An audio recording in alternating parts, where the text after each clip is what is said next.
Assalamualaikum warahmatullahi wabarakatuh. Alhamdulillah, alhamdulillahi rabbil alamin. Assalatu wassalamu ala asrafil anbiya'i wal mursalin Sayyidina Maulana Muhammadin.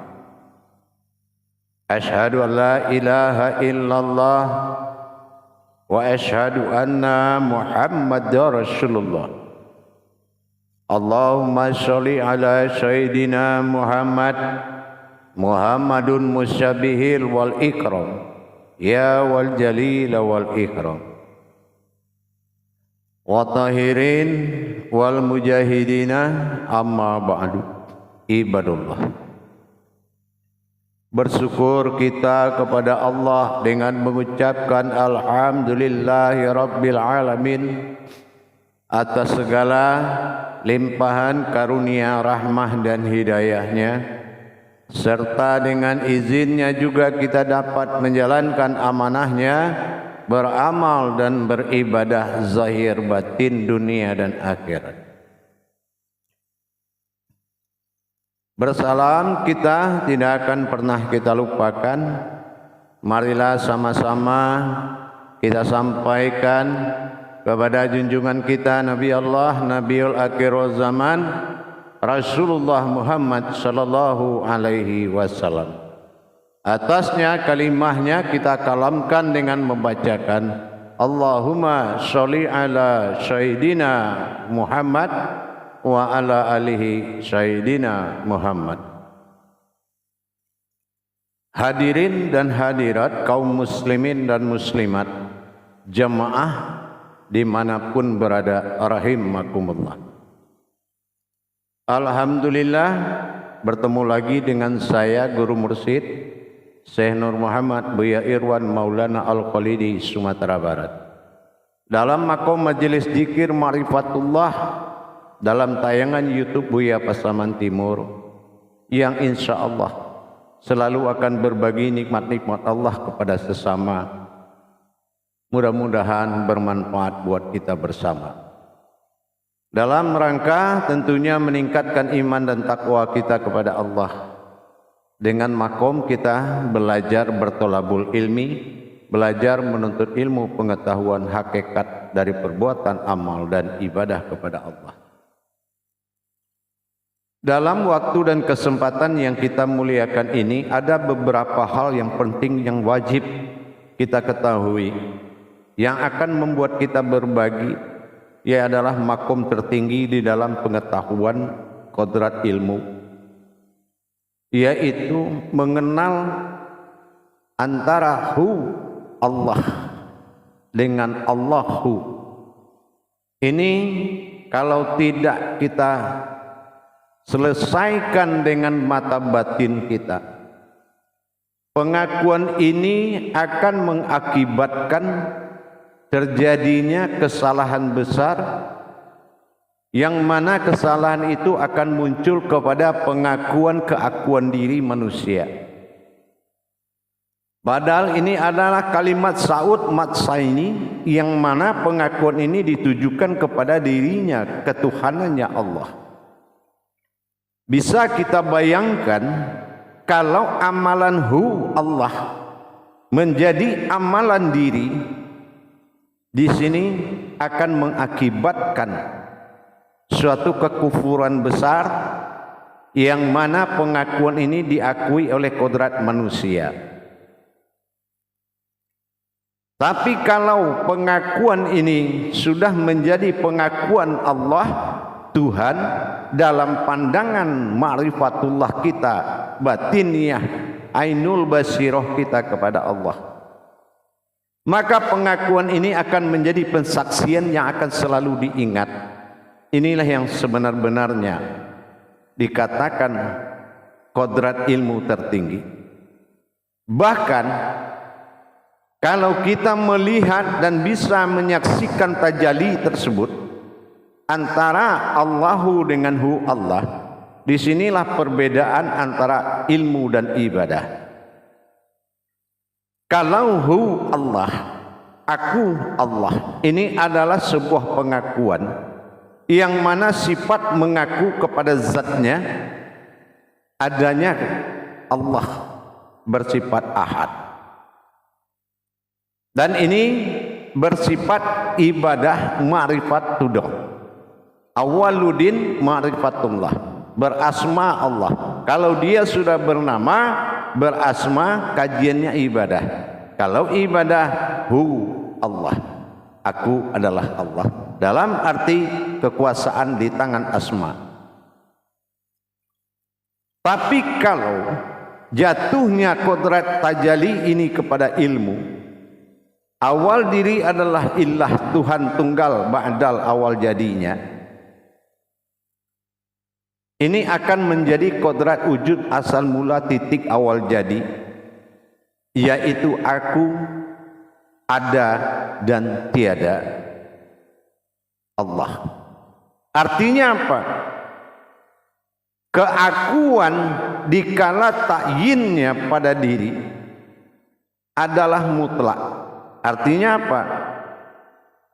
Kalau hu Allah, aku adalah Allah, awaludin marifatullah, agama awal jadi, Muhammad kodrat murni, Muhammad asal awal jadi.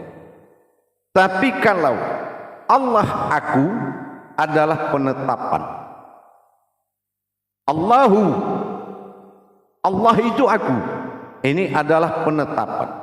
Jadi kita harus bisa membedakan pengakuan dengan penetapan atau suatu ketetapan. Laksana seorang pejabat dengan wakil pejabat. Si pejabat menulis surat, tapi yang membacakan wakilnya. Tetapi tanda tangan di bawah adalah pejabatnya. Nah, inilah perbedaan yang mengaku dengan yang menetapkan. Ditetapkan di Jakarta tanggal sekian atas nama ini nih, oleh ini yang menetapkan. Yang membacakan atas nama inilah yang mengaku. Yang mengaku ada dalam hukum tauhid agama. Awaludin ma'rifatullah.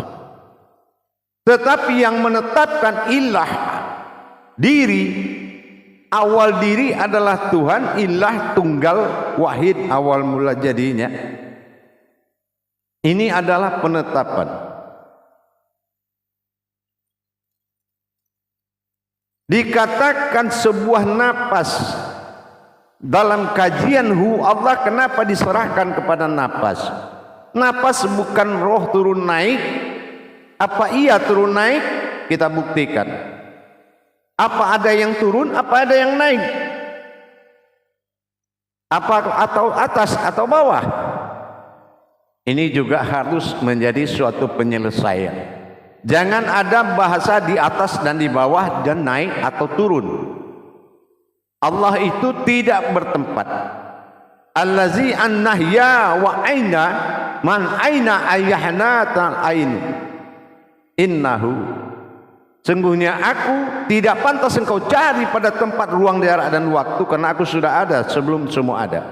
Berarti cerita ilmu pada kodrat hu Allah, Allahu pada kodrat Allahu, tidak ada ruang jarak, tempat dan waktu dalam pembahasan. Tetapi yang ada adalah kodrat, titik awal mula jadi, titik pada aku wujud, dan titik pada maujud. Nah, ini yang akan menjadi turun naik tadi. Naik pada tahta ketuhanan, turun kepada tahta asma, nama. Jadi kalau kita dalam ibadah sempat menyatukan atau memisahkan hu ke bawah, Allah ke atas, mana ada sebuah zikir memisahkan nama dengan pemiliknya? Di mana ada si diri, pasti ada nama di situ. Kalau kita memanggil dengan zikir, berarti kita tidak bisa mengkalamkan kalam itu menjadi zikir tetapi sesuatu yang dilihat yang akan disaksikan, dan itu menjadi ingatan zikir yang ketiga setelah melihat dan menyaksikan. Bagaimana mungkin kita memanggil seseorang dengan nama sementara kita melirik ke kiri atau ke kanan, tidak melihat ke yang punya nama? Tidak mungkin terpisah antara dirinya dengan namanya. Mana ada zikir hu Allah, tetapi penyaksian terhadap penglihatan yang akan kita saksikan, itu baru bisa terjadi zikir. Melihat, menyaksikan yang melihat. Tetapi di dalam pernyataan aku Allah adalah suatu pengakuan. Tapi kalau Allahu adalah ketetapan, Allah itu aku, itu ketetapan. Di mana ketetapan itu berlakunya? Ingat, ibarat kita menjalankan sebuah sakaratul maut, apakah kita mengikuti keakuan atau aku atau dirinya atau namanya? Ini kalau di ilmu, kodrat ilmu, dia harus nyata adanya.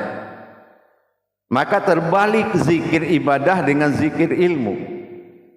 Terbalik dalam pandangan batin. Terbalik dalam pandangan batin.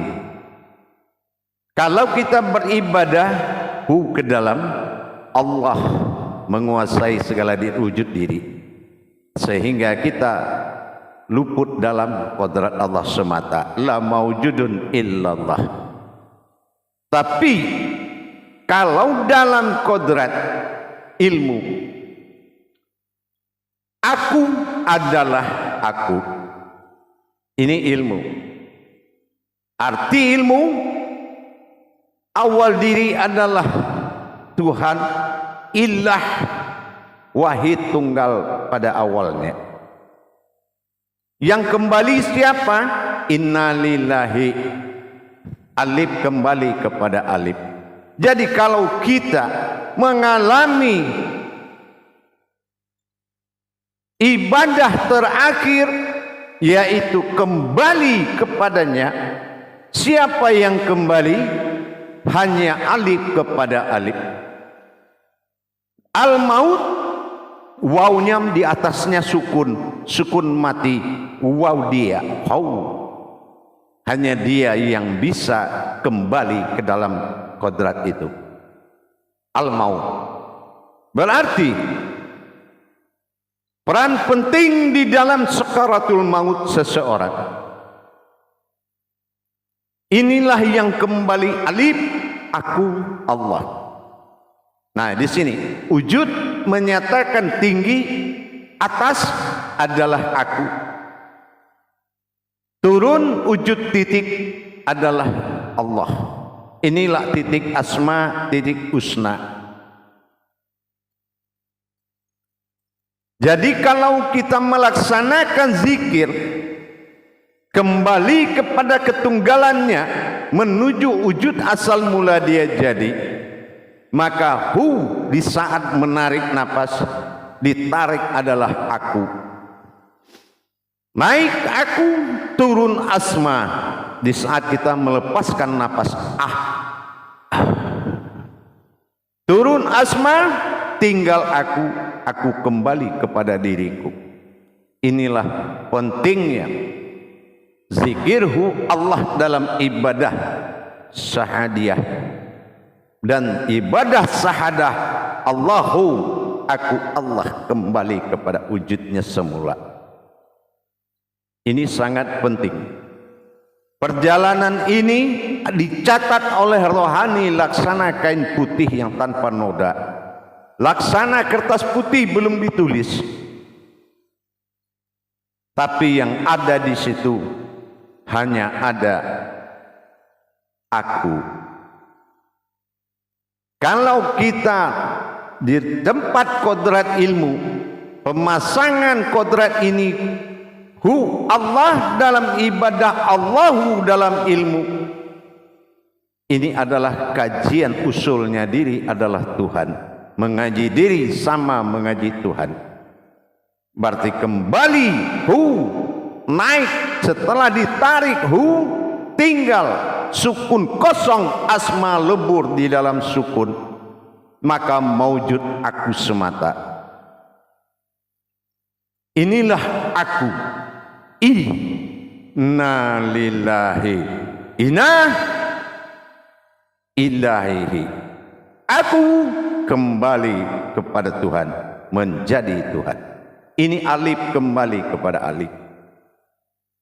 Ini adalah kodrat ilmu tertinggi yang sangat menjadi penentu di sakaratul maut seseorang dalam perjalanan rohani, bukan masalah amal baik, amal buruk. Jangan nanti kita kembali kepada asmanya, karena asma adalah nama, bukan Tuhan. Yang Tuhan adalah aku. Allah adalah asmanya.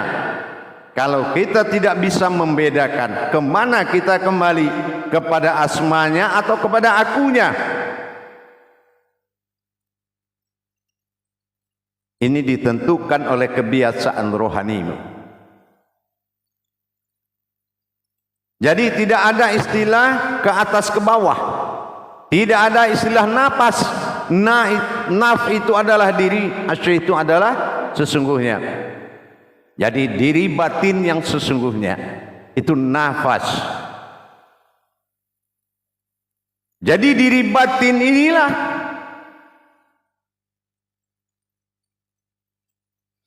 yang memanggil batin ilah maujud di dalam satu wujud diri kita. Turunnya batin ditarik di saat dilepaskan Allah. Cukup dengan boleh, dengan Allah boleh. Berarti leburlah kalam asma Allah di dalam sukun, dan wujudlah diri batin berdiri sendiri dengan kata aku. Inilah murni batin mutlak. Akhirnya aku kembali kepada diriku sendiri. Inilah inna lillahi. Maka inilah sangat-sangat penting menjadi amalan di dalam ibadah. Kita mengikuti pengakuan. Di dalam ibadah kita mengikuti pengakuan, tapi di dalam kodrat diri kita mengikuti ketetapan. Ketetapan adalah Allahu, aku. Allah itu aku. Dan dalam ibadah Allah, aku adalah Allah. Ini pengakuan dan ketetapan. Para hadirin jamaah yang dirahmati Allah, dengan kita memahami zikir besar ini dan bisa melihat tataan makomnya tadi, keakuan. Kalau kita beribadah terbalik, turun, Allah ke atas. Ini pengakuan. Karena awaludin marifatullah, aku, Allah ke atas, marifatullah, awaludin. Tapi kalau awalul wajibun alal insani, maififatul ilahi bisrigoni, awal pertama jadi adalah dirimu, Tuhan. Diri yang berasal dari Tuhan, ilahinas. Ingat, maka akan naik asma lebur ke dalam batin. Asma lebur dalam batin, wujud batin naik menjadi aku. Berarti aku adalah maujud. Setelah aku maujud, Allah, asma lebur di dalam kodrat batin. Tinggallah aku. Berarti benar, apabila kita bersama Allah, berarti kita bersama keakuannya. Jangan nanti Allah, aku Allah, amalannya ke bawah, Allah ke atas. Yang akan berangkat meninggalkan nanti, jangan mengikuti nama, tapi ikutilah dirinya. Makanya naik, ditarik, Allah baru dihantarkan turun. Berarti asma lebur ke dalam batin, batin maujud illah, wahid tunggal. Makanya kembalilah diri alif kepada alif.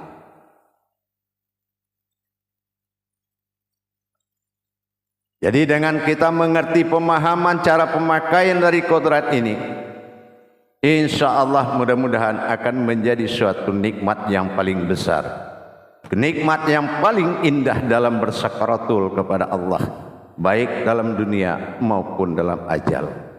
Barakallahu ya Karim ya Rahman ya Rahim. Semoga bermanfaat buat kita bersama. Assalamualaikum warahmatullahi wabarakatuh.